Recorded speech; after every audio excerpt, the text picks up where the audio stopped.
Job లేక ఇబ్బంది పడుతున్నారా? అయితే మెడికల్ కోడింగ్ మీకు మంచి ఆప్షన్. వెంటనే కాల్ చేసి కోర్సులో జాయిన్ అవ్వండి. నమస్తే రమగారు. నమస్తే జయ. మంచి స్టోరీ చెప్తారండి? చిల్లంగేరి కథలు చెప్పాక మన పుస్తకం. అవునవును. అందులో నుంచి ఇంకో కథ చెప్తా. ఇవేంటంటే లైఫ్ కి దగ్గరగా ఉన్నాయి అనిపిస్తుంది అనమాట. బాగా కనెక్ట్ అయినట్లు కనెక్ట్ అయ్యాను. కొన్ని కథలు బాగున్నాయి. ఇప్పుడు మనం చెప్తే దాని మీద మనం ఆలోచనకి బాగుంటాయని. ఈ చిల్లంగేరి గ్రామంలో చలమయ్య అని ఒక మోతుపరి ఉన్నారు. ఆయనకి భార్య ఉంది అన్నపూర్ణ, ఒక కుమారుడు ఉన్నాడు భూషణం. వీళ్ళు చాలా హాయిగా చక్కగా ఉండేవాళ్ళు. అయితే పిల్లాడికి పెళ్ళిడు వచ్చింది. పెళ్లి చేద్దాం అనుకున్నారు. అయితే పెళ్లి సంబంధాలు చూస్తే తమ చుట్టాల్లో ఓ 3 ఆడపిల్లలు తమకి సరిపడే వాళ్ళుగా కనపడ్డారు. మనం కూడా చూస్తాం చూడు అట్లా. వాళ్ళు పెళ్లి సంబంధాలు చూస్తే ఈ పిల్ల సరిపోతుంది మన వాళ్ళకేని. అంటే కొంచెం ఏజ్, తర్వాత ఏమో పిల్ల వయసు, రూపురేఖలు బాగున్నాయి. వాళ్ళకి మనకి చూపించుకోవటం, వాళ్ళు ఈడు జోడే కాదు, అమ్మా నాన్నల ఈడు జోడు కూడా సరిపోయింది. అది కూడా చాలాలి కదా. ఆలోచించుకుని ఈ 3 అమ్మాయిల్ని కొడుక్కి చెప్పారు. పిల్లాడేమన్నాడు, నాకేం అభ్యంతరం లేదు, మీరు ఎవరో ఒకళ్ళని సెలెక్ట్ చేయండి అన్నాడు. వీళ్ళు ఏం ఆలోచించుకున్నారు, 3 కొంచెం మనకు కావాల్సిన వాళ్ళే, 3 పిల్లలు బాగున్నారు, ఏ పిల్లని సెలెక్ట్ చేయాలి అని బాగా ఆలోచించి ఓ పని చేద్దాము, వీళ్ళని 3 మన ఇంటికి తెచ్చి ఒక వారం రోజులు ఉంచుకుందాం, పిల్లల లక్షణాలు చూసి మనకి సరిపడే పిల్లని చేసుకుందాం అనుకున్నారు. కాకపోతే ఇది తప్పు. ఈ కాలంలో అలా చేయకూడదు కదా. ఈ పిల్ల మనకు సరిపోతుంది, మిగిలిన వాళ్ళు ఎవరికి చాలరానే. తప్పు కదా. చాలా తప్పు. అలా చేయకూడదు. మనకి ఏం నచ్చితే అది చేసేసుకోవాలి అంతే. తప్పిస్తే సెలక్షన్ చేస్తామంటే ఎట్లా? అవును, అది చేయకూడదు. కానీ పూర్వపు రోజుల్లో అలా చేసే స్వయంవరాలు ఉండేవి కదా. అమ్మాయిలు సెలెక్ట్ చేసుకునేవాళ్ళు, అబ్బాయిలు సెలెక్ట్ చేసుకునేవాళ్ళు. సరే, అయితే ఏమైంది, ఈ 3 ఆడపిల్లల్ని వాళ్ళ అమ్మా నాన్నలకు చెప్పారు, సరదాగా 4 రోజులు ఉంచుకుంటాం, పంపించండి అని. ఈ 3 పిల్లలు ఇంటికి వచ్చారు. చక్కగా చికెళ్ళాడుతూ ఇంట్లో తిరుగుతుంటే బాగానే ఉంది. ఆవిడ చక్కగా పిల్లల్ని బాగా చూసుకునేది. సరే, ఏమైంది, కొంచెం పండగ రోజులు బయట బియ్య బస్తాలు బయట పెట్టి వచ్చిన వాళ్ళందరికీ దానం చేసే ప్రక్రియని ఈ 3 ఆడపిల్లలకి అప్పచెప్పారు. సరే, 3 అమ్మాయిలు ఏమేమి పేర్లు పెట్టారు, మమత, సుగుణ, నందిని. సరే, నందిని అన్న పిల్ల ఎవరొస్తే వాళ్ళకి ఇట్లా దోసితో ధాన్యం పోసి పంపించేది. ఆ సుగుణ రెండో పిల్ల, ఇంకో అమ్మాయి, ఒక అబ్బాయి ఎవరైనా దుఃఖం, బాబు ఇంత శుభ్రంగా ఉన్నావు, నీకు దానం ఎందుకు, ఏదైనా పని చేసుకోకూడదు, దొడ్లోకి వెళ్ళి కాస్త ఏమైనా పని చేయి, నీకు అన్నం పెడతాను బాగుంది అని కాస్త బక్కగా ముసలిగా పెద్దవాళ్ళుగా ఉన్న వాళ్ళకి దానం చేసి, కుర్రాళ్ళు కొంచెం యంగ్స్టర్స్ ఎవరైనా కనపడి కాస్త హట్టాకట్టగా ఉంటే తిట్టేది కాదు. ఇంత స్ట్రాంగ్గా ఉండి నువ్వు బిచ్చానికి వస్తే ఎట్లాగయ్యా, బిచ్చగాళ్ళు ఎట్లా బతుకుతారు, అట్లా చేయొద్దు, కావాలంటే పని చేసుకో అని చెప్పి వాళ్ళకి దానం చేసేది కాదు. ఈ 3వ అమ్మాయి ఉండేది, మమత ఏదో దాని పేరు, మమత. అమ్మాయి ఏమిటి పొద్దుస్తమానం, పొద్దున ఎవరికో పెట్టారు, ఇంక పెట్టాం వెళ్ళిపో అని పంపించేసేది. బస్తాలు కరిగిపోతున్నాయి అనిపించేది అమ్మాయికి, ఎందుకు ఇంతంతా అని. ఇచ్చేది కాదు, పైపెచ్చు తిట్టిపోసేది.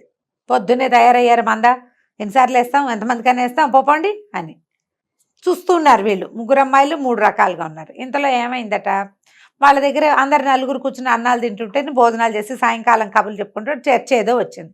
వాళ్ళ దగ్గర ఒక పాడి పశువులు కొన్ని వట్టిపోయినాయి, గొడ్లున్నాయి బాగా, కొన్ని పశువులు వట్టిపోతే ఒక అమ్మాయి ఏం చెప్పిందంటే, అదేంటి ధర్మ సంస్థలు ఏవో ఉంటాయి, ఈ పెద్దవాటిని చూసేందుకు ముసలి వాటికి పంపించేస్తే సరిపోతుంది, ఇంట్లో గడ్డిదండగ కదా, ధార్మిక సంస్థలకు ఇచ్చేస్తే సరిపోతుంది, ఇవాళ రేపు అట్లా గొడ్లను కాపాడే వాళ్ళు ఉన్నారు, అదే మనకెందుకు, ఈ మామూలు పాలిచ్చే గొడ్లతో పాటు ఒట్టిపోయిన గొడ్లను కూడా పెట్టుకోవాలంటే చాలా సరిపోవాలి కదా అని ఒక పిల్ల చెప్పింది.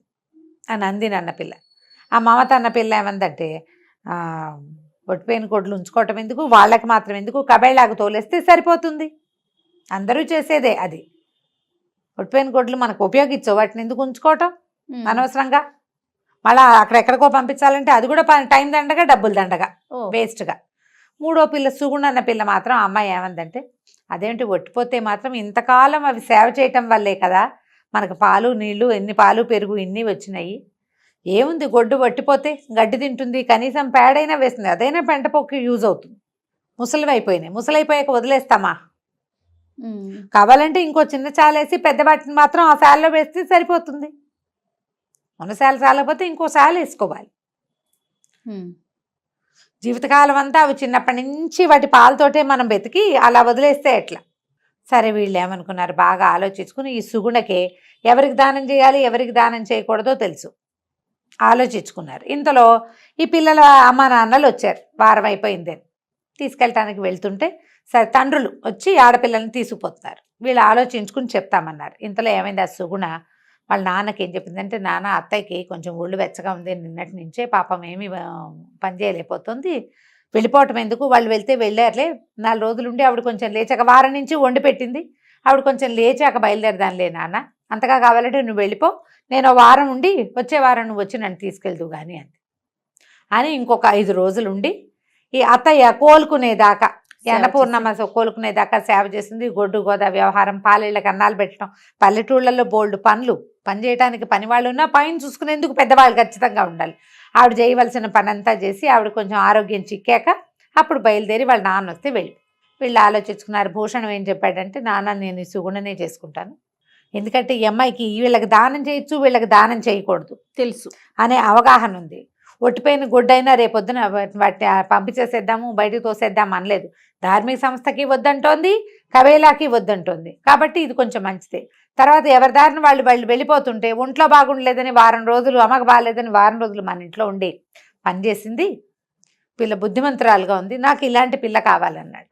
వాళ్ళ అత్త తల్లి చెప్పింది, పోన్లేరా రేపొద్దున ఈ పని చేయలేని పెద్దవాళ్ళం అయితే మమ్మల్ని బయటికి పంపే మనకన్నా ఇంట్లో ఉంచుకుంటుంది, అది కదా కోడళ్ళకి కావాల్సింది. అంతేగా, మనం వ్యక్తుల నమ్మకాలు ఎలా సంపాదిస్తాం, మాటలతోటి కాదు, చేతలతో అంతే, మన క్రియతోటే.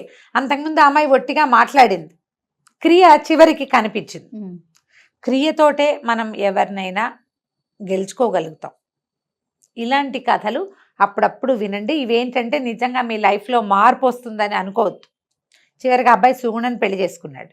ఆ 2 పిల్లలకి మా పిల్లగాడికి ఈ అమ్మాయి సూట్ అవుతుంది అని చెప్పేశారు.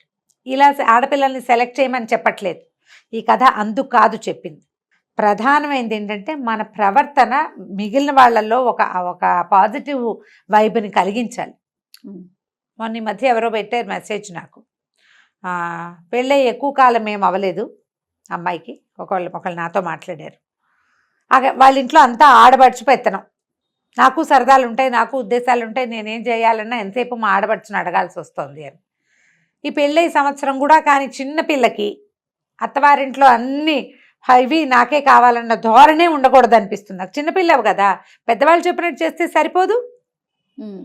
సరిపోతుంది కదా. హక్కుల కోసం పోరాడతాం మనం, బాధ్యత తీసుకోగలుగుతామా, అది ఆలోచించాం. ఇలాంటి కథల్ని మనని ఆలోచింపచేస్తాయి. మనకి హక్కు కావాలంటే మొదట బాధ్యత తీసుకోవటం నేర్చుకోవాలి. ఖచ్చితంగా అండి.